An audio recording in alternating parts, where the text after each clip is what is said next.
ایک صحابی ہے رسول اللہ صلی اللہ علیہ وسلم کے پاس اور فرمایا کہ مجھے کوئی ایک ایسا عمل بتا دیجئے کہ میں وہ عمل کروں،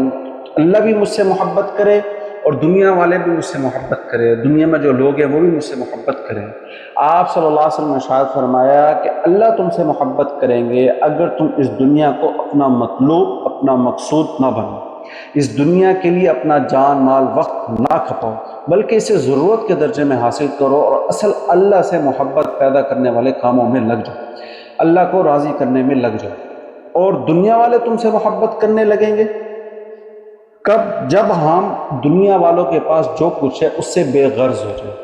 آج ہمارا کسی سے کوئی تعلق بنانے کا مقصد کیا ہوتا ہے کہ اس کے پاس کچھ چیزیں ہیں، کچھ یہ ایک اچھے عہدے پر ہے تاکہ ہم اس سے سفارش کروا کے اپنا کام کروا سکیں، اس کے پاس مال ہے، کبھی ہمیں اس کا مال ضرورت پڑ سکے، کسی کی خوشامد کس وجہ سے ہو رہی ہے کہ اس کے بعد گاڑی ہے، مجھے ضرورت پڑنے پر گاڑی مل جائے گی۔ جب ہم لوگوں سے ان غرضوں کے ساتھ ملیں گے تو اللہ تعالیٰ ان کے دلوں میں ہماری محبت کو پیدا نہیں کرے گا۔ جب ہم اللہ سے مانگنے لگ جائیں گے اور دنیا والوں سے مانگنا چھوڑ دیں گے تو